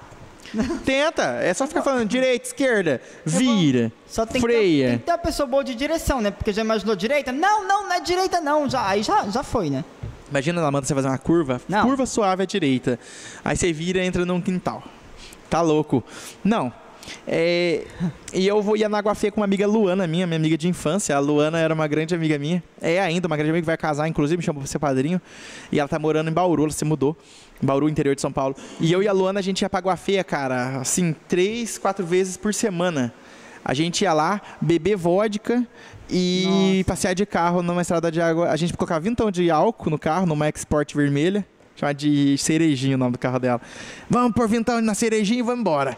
Uma garrafa de vodka de maracujá, ia beber vodka, belda, e eu dirigindo ela, belda, deixando eu dirigir. Eu ia dirigindo na Água Feia lá, porque eu enxergo objetos de distância, só não consigo definir o que é. Eu falei, nossa, você viu aquele cachorro? Eu quase passei por cima. Foi Igor, era uma criança. Vai, desculpa. Meu Deus, nossa. E as pessoas, aí um professor meu viu dirigindo dentro da UFMT, dirigindo o carro do meu amigo Dalton, que deu o carro pra mim também. E eu tava dirigindo o carro, e aí o Dalton estacionou, um professor meu falou assim, pra fazer prova você não enxerga, mas pra dirigir você enxerga, né? Eu falei, pois é, não vou perder meu tempo discutindo, explicando. Não vai. Mas daí é engraçado, porque as pessoas, elas têm aquela que eu tô falando do capacitismo. Eu não gosto do capacitismo, porque as pessoas têm o dever de questionar mesmo. Sim. Tem que ser questionado. Pô, mas você não enxerga, mas por que você não faz isso? Mas por que você não sei o que lá? Ah, mas como é que eu vou fazer? Porque ela não sabe. Quando a gente não sabe, tem que perguntar. É melhor você... Mas aí é que tá. A pessoa que está perguntando tem a mente aberta para ouvir, entender? Ou ela está perguntando para querer te pejorar? Então, aí é que tá. Nem sei se essa palavra existe, pejorar, né? Mas você está querendo te diminuir. Né? Uma coisa é isso, uma coisa é a pessoa que chegava assim, viu? Eu vou pegar ali café para você. Precisa ser uma caneca maior? Precisa ser uma xícara grande? Precisa ter alça, precisa não ter, precisa pôr um prato embaixo pra você não derrubar, entendeu? Aí são perguntas que é da ignorância da pessoa, mas ela quer te ajudar. Ela tá querendo saber como é que faz. Você lembra aqueles meninos de 16, 17 anos que foram guia de vocês? Sim. Na faculdade de medicina? Eles amaram. Para eles foi uma experiência fantástica. Eles não sabiam segurar uma pessoa no braço e conduzir elas para uma sala. Eles são estudantes de medicina. Né? Eles foi ótimo aquele seu projeto. Ah, né? Projeto. Fala pra gente um pouco dele. Ele tá sendo... Olha... Eu acho que porque pra gente foi mágico, né? Foi uma experiência incrível. Eu conversei com alguns amigos meus, né? Que tiveram lá. eles adoraram. Falaram, olha, pena que você não ficou até o final, mas falaram pra mim, pena que você não ficou até o final, não consegui ficar. E eles falaram, nossa, foi maravilhoso, foi tudo perfeito. Cara, esse projeto aí, ele já não é meu, eu que revivi ele, já existia na Faculdade de Medicina, eu só revivi. Existem outros projetos paralelos a esse, muito parecido, mas o meu chama Um Dia na MED, Um Dia na Faculdade de Medicina. Né? Basicamente é isso, onde a gente pega alunos da comunidade ou pessoas da comunidade e leva para a Faculdade de Medicina para passar por experiências de uma vida de um estudante de medicina, para ver se é aquilo que eles querem mesmo. Porque a gente quer estimular o cuiabano a entrar para a medicina. A gente tem ali uma entrada de alunos de Cuiabá muito baixo. A maioria do povo que entra ali na medicina é de fora, não é de Cuiabá. E Cuiabá precisa de médico. Pensando nisso, e olha que eu não sou daqui, eu sou do Paraná, tá? Tomando um golinho de café. Pensando nisso, a gente criou o projeto Um Dia na MED, e o projeto Um Dia na MED, ele tem por objetivo trazer a comunidade para conhecer e ver se é a vocação que eles querem. Mas vem escola de Rondonópolis também visitar, a gente abre para pessoal de fora. E aí eles vêm e passam um dia tendo aula de microscopia, aula de anatomia, aula de fisiologia, enfim, eles vão ter nas aulas lá para ver o conteúdo, mas é tudo muito bem didático, mais voltado mesmo para a comunidade. E aí a gente pega e faz isso aí para mostrar. No caso do Instituto dos Cegos, eles foram chamados para ver realmente qual é a realidade do estudante com deficiência visual. E no caso eu, que sou o primeiro, aí talvez o único hoje estudante, né? Já tivemos deficiente visual formado em medicina no Brasil, no Mato Grosso eu não tenho conhecimento. Eu acredito que não. Eu acredito que eu seja o primeiro, porque na UFMT é o primeiro e medicina na UFMT é o mais antigo, né? Sim, eu não sei como é que tá os outros cursos. Eu acredito que você seja o primeiro de Mato Grosso aqui também. Eu não tenho certeza, mas se tiver, né, alguém me procure. Eu gostaria de conversar com quem, fazer uma entrevista também com quem a gente chama. Um médico que já se formou em Mato Grosso, porque eu sou o primeiro. E eu tô tendo que reinventar tudo, né? Reestruturar a grade de ensino, o esquema pedagógico, o ensino-aprendizagem da medicina voltado para uma pessoa com a minha condição. E quando chegar um cego total é outra história, é outro modelo de apresentação. Quando chegar um baixa visão com um pouco mais de visão que eu, é outro modelo. Então, assim, cada um tem um modelo, é individual. E aí eu pensei, falei, eu vou fazer uma aula adaptada de biologia, adaptada para baixa visão e para cegos. Eu acredito que tenha sido muito bom.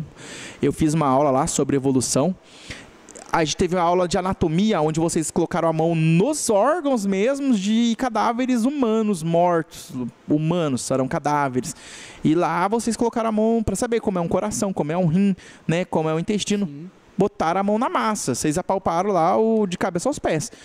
Isso é importante, porque às vezes a gente cria na nossa mente como é um órgão e não sabe exatamente como é. E eu fico imaginando pro cego, ele tem o direito de saber como funciona o corpo.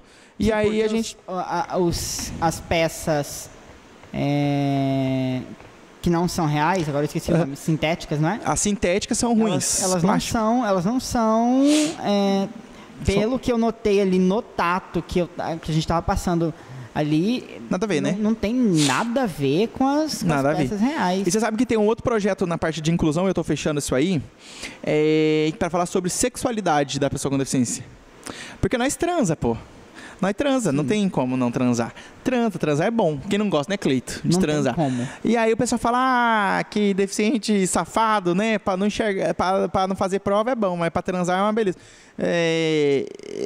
Tem muito ainda esse preconceito.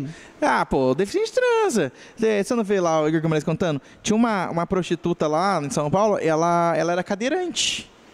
Né? Sério. Por que você tá assustado assim? Ela era cadeirante, né? Nada, né? Não, é que parei pra dar uma analisada. O apelido dela era Food Truck. Meu Deus! Meu Deus do céu! Nossa, gente! A comia no carrinho. Ai, não. Gente, que horror. Não, mas é um apelido válido, né? Sim, aí o cara fala, eu vou te comer de 4x4. De 4x4. Ai. Gente, mas esse seu projeto é interessante, porque... Do Food Truck? Você não vai chamar esse projeto de Food Truck? Não. Mas vai ser só palestra, roda de conversa. Isso é interessante para desmistificar isso mesmo, porque assim... Quebraram, né, os estereótipos. Sim, a gente... o pessoal fica chocado. Meu Deus, ele é cego, tá falando de sexo. Nossa, bate de punheta. Claro, a gente vai... eu fui ficar com aquela pessoa. Nossa, sério, você? Sim, eu. Não, mandei um clone lá. Mandei um que enxergava na outra. Esse tempo eu tava pegando uma mulher mesmo, adulta, e ela era feia pra caramba. E aí... Acontece. Aí meus amigos começaram a encher o saco. Mas você tá pegando aquela menina muito feia. Eu falei, cara, o cego que quer mulher bonita é o mesmo que o surdo querer mulher que canta bem. Não tem sentido. Tá, vocês me deixam. E... eu tenho uma vida de adolescente, que eu não sou mais adolescente, né? Mas eu tenho uma vida de adolescente. Por quê? Porque eu não aproveitei muito da minha adolescência.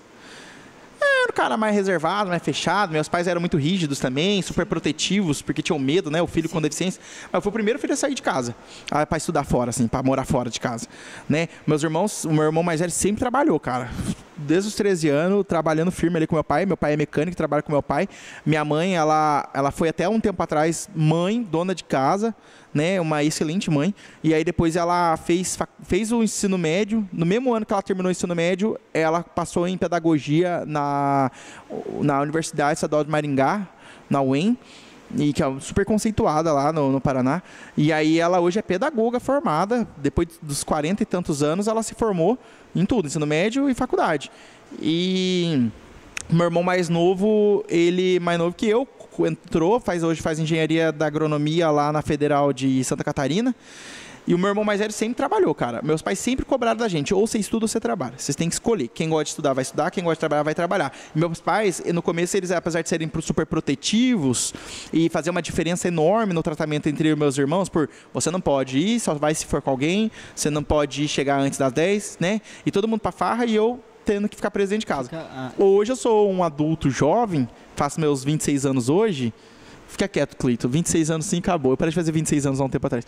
Aos meus 26 anos hoje, como eu estava dizendo, e eu tenho uma vida social como de um adolescente. Eu vou pra baladinha, eu vou pra festa, não tô afim de namorar ninguém, tô afim só de sair, festar, curtir, biscatear mesmo, vou pra zona, vou pro zero, eu vou pra boteco, vou tocar meu violão, canto, faço stand-up, sou humorista, amo fazer humor. Ele toca bem, ele tocou teclado pra gente.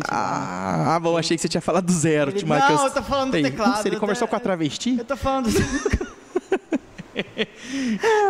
Não, eu tô falando do teclado. Travesti é um anjo, né? Ele tocou lá pra gente, lá, gente, foi ótimo, foi maravilhoso.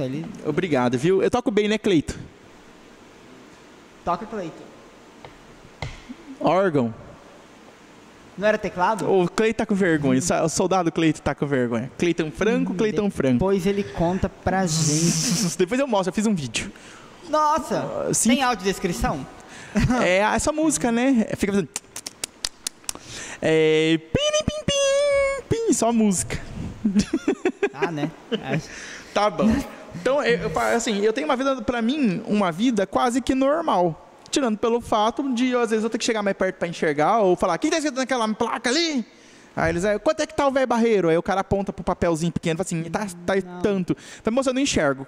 Fala logo, eu não enxergo. Daí, cadê teu óculos? Meu óculos tá em casa, quebrou. Derrubei. Né? Ou você tá na zona, a mulher olhar pra você e falar assim...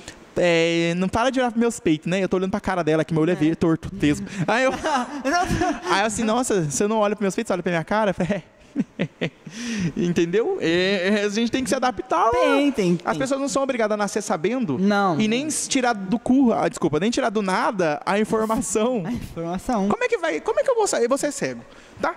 E se eu ficar uma semana morando com você, uma coisa ou outra, mesmo eu sendo deficiente visual, eu não sei como é que você se adapta. Eu vou cometer ali uma gafe, falar uma coisa ali fora do contexto, ou que vai te falar assim, não é assim, é assim.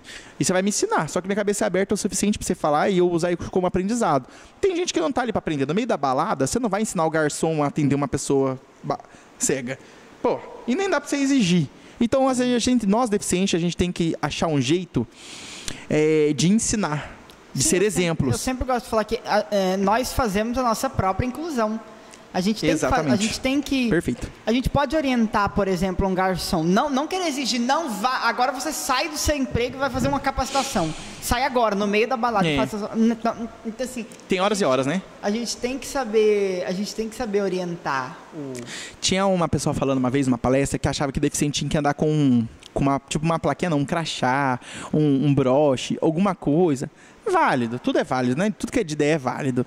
Mas, pô, não é mais fácil ensinar Libras para todo mundo e ter Braille em tudo quanto é lugar? É só uma impressora diferente, né? Coloca aí impressora Braille, coloca a lei que obriga todo supermercado mercado grande, principalmente, que nem Compar, Big Lar, a ter placa em tátil, sob preço, placa, né? Acessibilidade. Não, porque tem restaurante aqui em Cuiabá, falando em produtos, em formas de acessibilidade em Braille, porque tem restaurante em Cuiabá que é o seguinte, eles fazem um cardápio em Braille. Maravilha. E acham que estão arrasando, né? Fiz o cardápio em Braille. Tá. Já é um começo. Só que o restaurante, ele tem 40 anos. O cardápio foi feito em 1900 e alguma coisa. Puta que eu não sou bom de matemática. Aí faz o cardápio. 83. Faz em 1900. Ai, que bom, pelo amor de Deus. É 93, né? 83. Tá, é 83. Ai, tá vendo como eu sou ruim? Até quando a pessoa dá a resposta do cálculo, eu erro. Aí tá. 1983, a pessoa fez o cardápio. Estamos em 2023. Vai procurar os pratos, nem tem, mas nem tem. A gente parabeniza a atitude.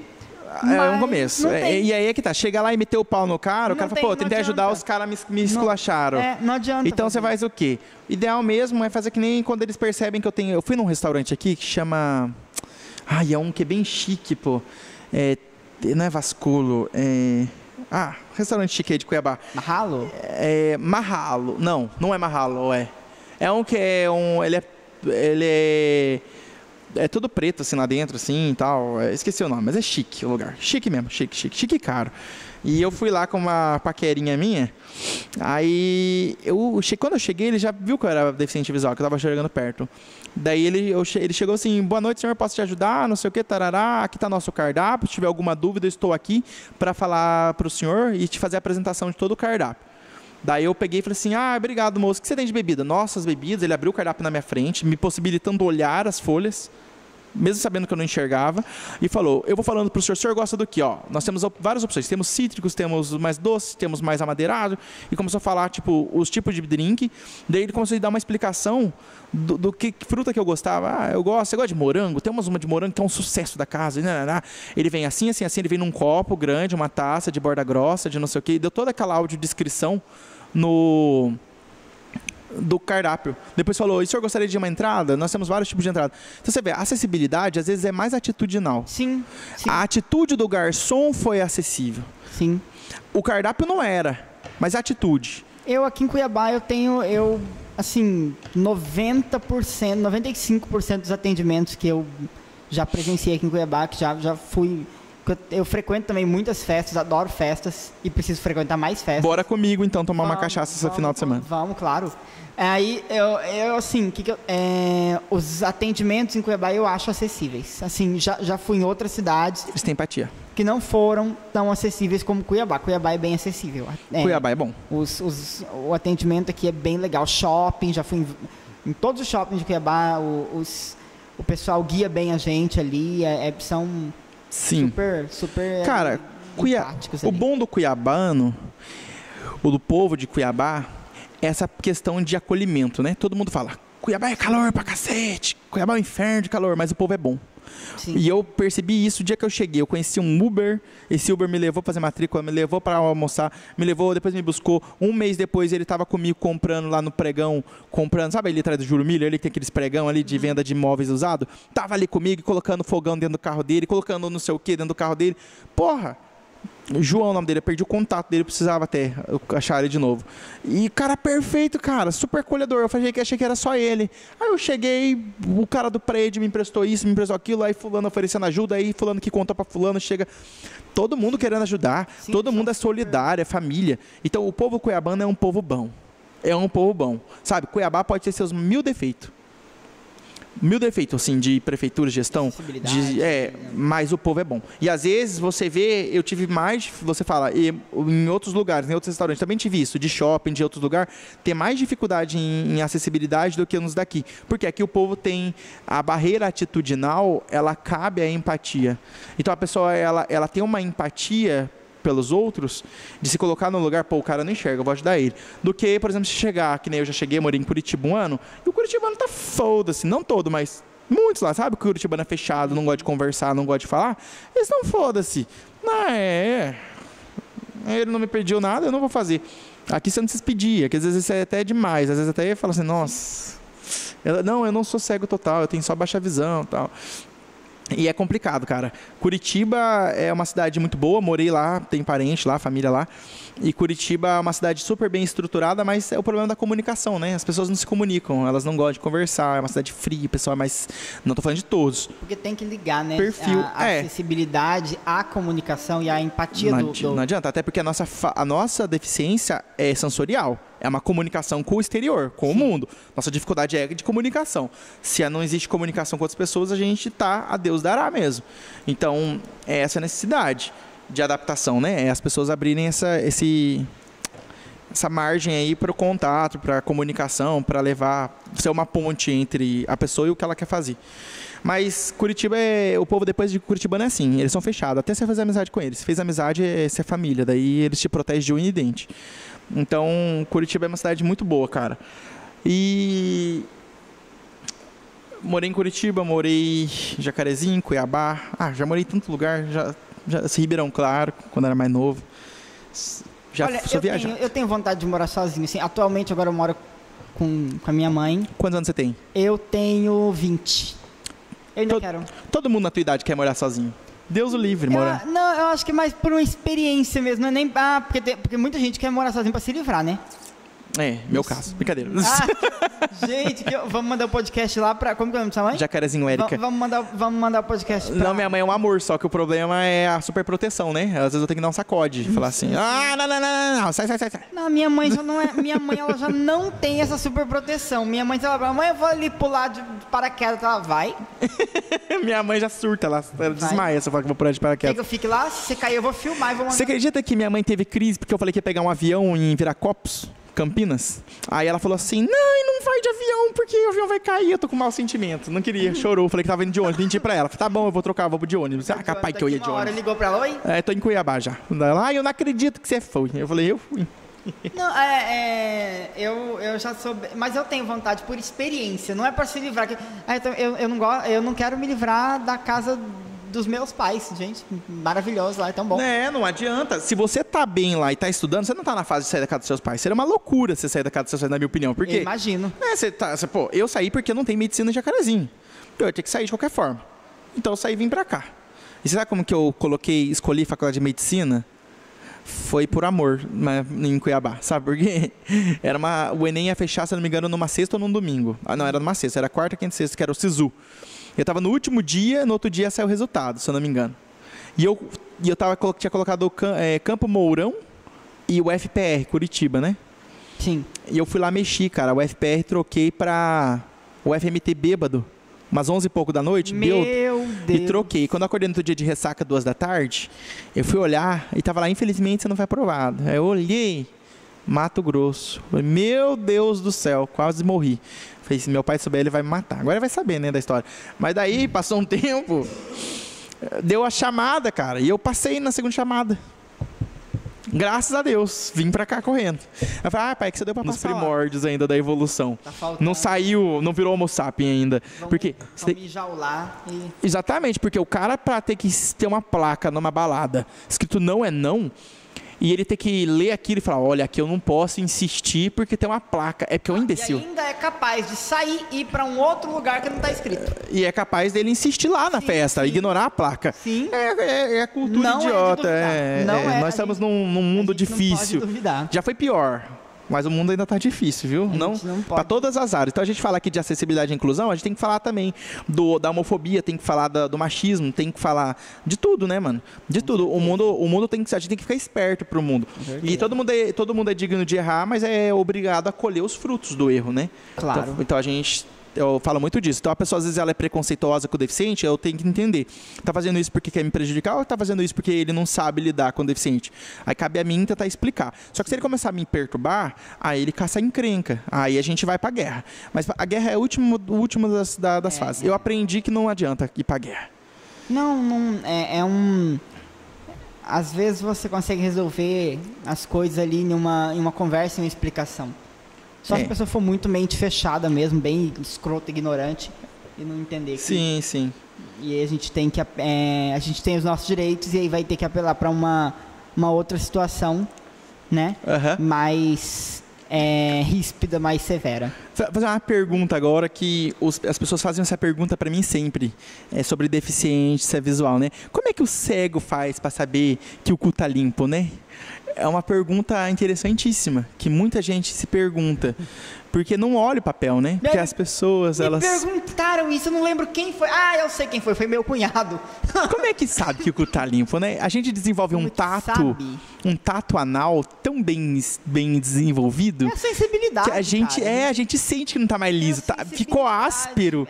Tem níveis de aspereza. Fala assim, assim tá bom, eu já vou tomar banho mesmo, ou assim não tá bom, assim eu vou sair. É a sensibilidade, né, que a gente tem, por isso que a gente, é uma pergunta difícil, né? É uma pergunta difícil. É uma pergunta complicada de responder, né? Eu quis buscar de todos os meios agora na minha mente. Sim, não, e o cu fica tão sensível. Um dia eu tava com um amigo meu que é cego, ele falou, essa verruga no seu pau é doença, viu? É HPV. Ele diagnosticou na hora. Eu falei, sério? Cara... Que droga. É complicado, né? Esse povo do zero me passando. Cada pergunta e, assim... É difícil responder, agora que eu fui pensar que eu fui buscar de alguma forma na minha cabeça pra tentar responder, sei lá. Ai, nem nós sabe responder como é esse superpoder nosso, não, né? Acho que, sei lá, eu falo, olha, Deus quis assim, Ele ensinou no nosso cérebro que tava limpo e... Exatamente. Nós lambe igual o gato. Mas que língua vai esticar até lá? Nós desenvolve necessidades adaptativas. O ser humano, Darwin. O ser humano, ele consegue se adaptar bem. Tem isso. Que mais que eles perguntam pra gente de cego, né? Como é que a gente acha o buraco? Gente, tá. Pergunta idiota. Ninguém nunca transou no escuro, então? Não, tem essas... Não, e tem gente que pergunta com um tom de deboche, assim, né? Aquele tom, assim, que... Como é que você acha o buraco? É simples. Quer que eu te mostre? Nunca transou no escuro? Quer que eu te mostre? É pesado, né? Imagina a freira te perguntando, como é que você acha o buraco? Né? Que eu tô falando na agulha, na hora de pôr linha na agulha. Ah, claro. Porque você tá pensando que é outra coisa? Longe de mim. Ah, bom. Como é que acha o buraco da agulha? É que eu esqueci de explicar. Aí... Não, e eu já costurei, né? Eu já costurei. Na pandemia... Você tá falando do que agora? Da agulha. Ah, que bom. Continua. Não, Como é que é costurar? Cego. É legal. Na pandemia aconteceu o seguinte, porque eu entrei, nós estivemos lá naquele período e eu não tinha o que fazer da vida, né? Porque o IF parou um tempo e não dava aula. Só foi dar aula depois de julho, se eu não me engano. É diretora ali atrás ouvindo, brincadeira. Não, foi eles que quiseram parar, não tem culpa não. Aí eles pararam em março e foram dar aula em julho, se eu não me engano, junho. Tava readequando as coisas, né? E eu não tinha o que fazer em casa. Chamei uma amiga minha que sabia fazer crochê. Olha o nível. Comecei a aprender a fazer crochê. Uma amiga de 80 anos, tô até imaginando. É Dona Maria. Pior que era nova, 40 e poucos anos, ela me ensinou a fazer crochê. Aí ela cozinhava. E eu sempre fui ligado com cozinha. Eu amo cozinhar, viu? É bom demais. Sou ótimo cozinhar. Só que eu sou fresco, eu só como se eu cozinho. Se não for eu fazendo a comida, eu sou meio enjoado, tá? Você não gosta. Se eu cozinho, todo mundo come. O pessoal gosta da minha comida. Claro. Eles vão. Continue, desculpa, te atrapalhei. Aí, o que aconteceu? Ela me ensinou a fazer crochê. Aí eu comecei a fazer o trabalho e quis costurar. Eu comprei uma máquina de costura. Meu Deus, você investiu no sonho. E eu fui lá e fiz. Eu comecei, claro que eu nunca fiz roupa, nunca fiz mas assim, pequenos concertos eu consegui. Remendar, eu tenho umas coisas rasgadas em casa, eu vou te mandar. Consegui. Não tem uma máquina, eu vendi. Você desistiu do sonho rápido, meu. Pra te falar a verdade, eu fiquei 6 meses com a máquina. Que gostoso. E aí eu falei, você quer saber de uma coisa? Não quero mais. E vendia a máquina. Cara, você sabe que quando eu fui fazer punção e entubar também, nas primeiras... Todo mundo fala assim, ele não precisa fazer. Eu falei, eu faço. Mas como é que você vai fazer? Punção é pôr agulha em alguma coisa. É furar uma veia para tirar um sangue. Você está fazendo puncionando a veia. Punção. E aí eles, como é que você vai fazer acesso? Né? Colocar a agulha. Cara, você enxerga uma veia quando você olha pro meu braço? Não enxerga, ela tá por trás da pele. Então ninguém vai enxergar. O que a gente usa para localizar uma veia é o tato. Tá? E talvez para ler ali a especificação da agulha, mas para isso existe o auxiliar ali na hora. O técnico, a enfermeira vai te auxiliar. Né? Então, você pede, eu quero uma agulha número tal, do tipo tal, tarará. Quando você vai lá para fazer, eu acho muito rápido, porque meu tato ele é muito mais treinado que o tato dos demais que estão lá na minha turma. Então, o que eles às vezes entendem, e eu vejo que é de forma pedagógica, eu mostrei para eles. Falei, aqui, ó, tirei o sangue e mostrei aqui, ó, tá vendo? Eu consigo. É só treinar. Sim. Porque o meu tato acha muito rápido. Talvez eu seja melhor que os outros para isso. Então eles não... Nossa, mas como é que você vai fazer cirurgia? O pessoal pergunta, né, da vida médica, como é que eu vou fazer cirurgia? Tem coisa que eu não vou fazer. Todo mundo é limitado a alguma coisa. Sim. Tem médico que não gosta de operar criança, tem médico que não gosta de operar... Por exemplo, um cirurgião de...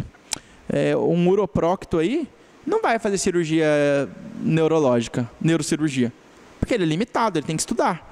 Eu vou ser limitado a fazer um monte de tipo de procedimento. Mas, eu não, como Peter Orr, na psicologia positiva, eu não vou focar naquilo que eu não sou capaz de fazer, porque todo mundo tem capacidades. E aí vem a palavra capacitismo, que eles ficam bravos. Talvez o capacitismo de brigar com... Duvidar da capacidade da pessoa é uma coisa, mas determinar limites, principalmente eu, que cometendo um erro eu mato, é necessário. Sim. Determinar limites é dizer que o Luiz não pode tirar carteira de motorista. Sim. Nem dirigir carro, nem dirigir avião, nem barco. Então, determinar limites não é preconceito. Determinar limites é colocar, né, segurança aos demais e a ele mesmo. Claro. Eu não posso fazer... dizer que o direito da gente acaba quando o outro começa. Isso. Cabe a mim dizer lá dentro da medicina o que eu posso e o que eu não posso. Só que se eu, por exemplo, cometo um erro de dizer, eu posso fazer esse procedimento aqui, eu vou fazer assim, essa sutura aqui. E o professor fala, não, porque aí passam uns nervos muito fininhos e você não pode pinçar eles. Se você furar um deles ou machucar, a pessoa tem uma paralisia facial, por exemplo. E o professor acha que é muito delicado, ele deve chegar e falar, Igor, eu não sinto confiança em deixar você fazer isso. Sem os aparelhos certos, sem a tecnologia certa, só a olho nu aí, sua capacidade visual é reduzida e aí existem estruturas delicadas que podem levar comprometimento para sempre para a vida desse paciente. Ele não abre mais o olho. Entendeu? Você está entendendo qual que é o trato fino, onde eu preciso também ser fiscalizado. Claro. E eu tenho que entender que, às vezes, mesmo eu achando que posso fazer, alguém me impor limite ali e falar, não faça isso, é necessário. Até que eu prove, de outra forma, não na experiência, usando um paciente de cobaia, que eu sou capaz. Então eu falo, não, professor, eu consigo sim. E de fato eles têm até um pouco de medo de dizer, não, mas eu não vou deixar. E às vezes coloca o paciente em risco. E isso quebra os princípios da ética médica, claro. Que é a beneficência, só vai fazer aquilo se for promover algo bom para o paciente. O segundo princípio é a não maleficência. E aí, eu entro muito nisso. A não maleficência, que é o princípio ético da medicina, segundo princípio ético da medicina, fala que a gente não pode fazer nada que pode colocar em risco ou prejudicar a vida do paciente ou o bem-estar dele. Se eu for fazer isso, eu vou estar colocando em risco. E eu estou quebrando o segundo princípio, porque talvez ali exige uma habilidade visual que eu não tenho. E eu vou querer assumir o risco? Não, mas eu sou MacGyver, dou um jeito. Não. Você tem que entender suas limitações. E isso existe para todos, não é só para o deficiente. O deficiente mais porque o mundo foi feito para pessoas que enxergam. Sim.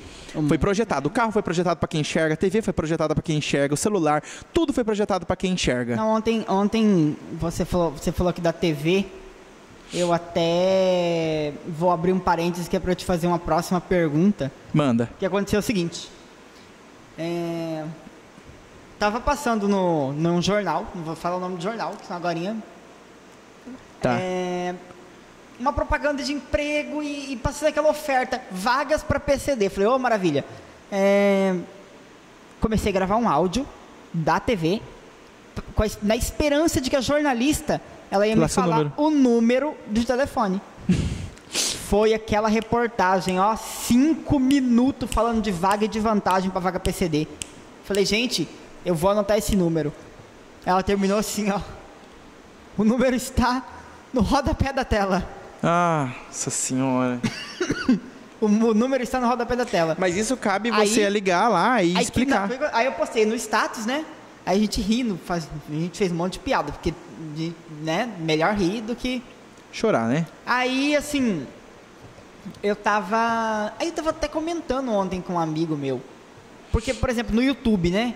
A gente pode falar, tem muito vídeo no YouTube que diz assim, por exemplo, a gente vai, eu que cozinho, que vou acessar uma receita, assim, eles pegam, por exemplo, para confeitar, fazer um bolo, que foi outra coisa que eu aprendi na pandemia.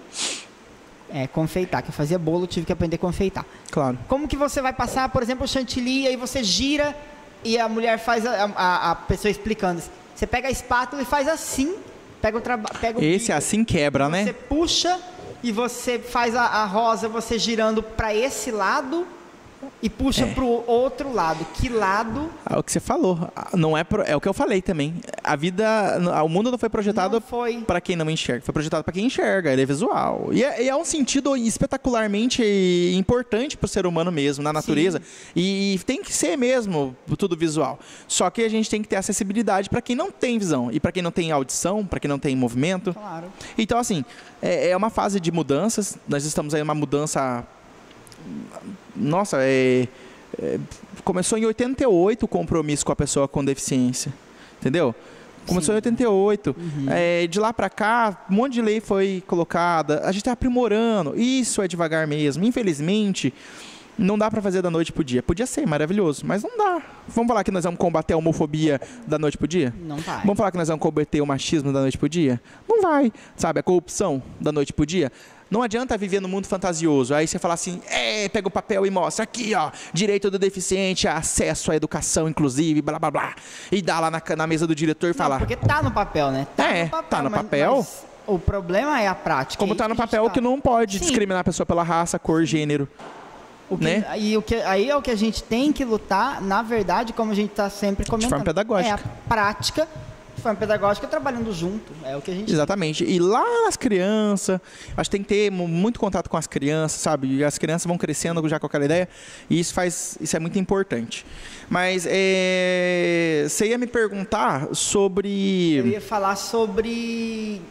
na verdade, eu estava desviando do tema. O que você falou da TV. Não, da agulha, né? De entubar, de localizar as veias, assim. E já acompanhei várias palestras sobre primeiros socorros, né? E a pessoa fazer aquilo ali. Por isso que eu falei do assim, né? Do bolo lá. Você faz assim. Você faz assim. Aí, eu acompanhando, né? As palestras de primeiros socorros. Eu falei, gente, mas... se acontecer uma coisa dessa comigo e eu tiver que salvar, por exemplo, desengasgar alguém, ou, por exemplo, fazer uma massagem... uma RCP. O que eu vou fazer, né? Porque os palestrantes não pensaram em mim. Até porque ninguém pensa que... Até porque ninguém pensa... Ninguém agora falando como o pessoal fala, né? Ninguém pensa que vai ser acudido logo pela gente. Pelo PCD. Alguém segura o PCD que eu vou socorrer esse homem. É ele que eu vou lá. Não, mas eu posso. Não, mas você pode, mas não vai. Tá louco, Então, existe. Assim, não é mesmo maldade. É dizer assim, você associa quem tá precisando de ajuda, socorro emergencial, e olha o PCD e fala, ele também precisa de ajuda. Os dois precisam de ajuda. Leva os dois. Tira o PCD daqui. Não é? Tira ele daqui que nós vamos fazer uma RCP. Então... E é normal. Mas eu vou falar pra você, eu tenho essa ideia, já me pediram o pessoal do Instituto, o Odeilson. Inclusive uma proposta que eu ia fazer, um convite, uma palestra que pudesse ser ministrada lá. Claro. E para que a gente possa entender. Claro que o que eu espero, eu como pessoa ansiosa que sou, eu como pessoa super ansiosa que sou, eu espero nunca ter que fazer um procedimento Tem desse. 3 demandas, tá? Para o Instituto dos Cegos. Uma delas é a educação sexual, que eu já propus a fazer, que eu tinha comentado já previamente com você, sobre sexo. É importante falar sobre como pôr uma camisinha.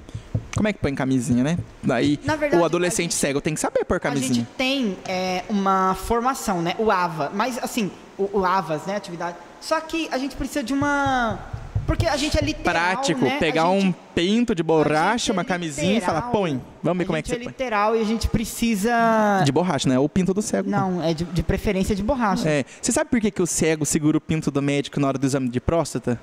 O cego segura o pinto É, do pra ter médico. certeza que vai enfiar o dedo. Ai, meu Deus, olha, gente, esse podcast ele vai... Mas eu vou falar pra você, deixa eu falar. E uma proposta é primeiros socorros.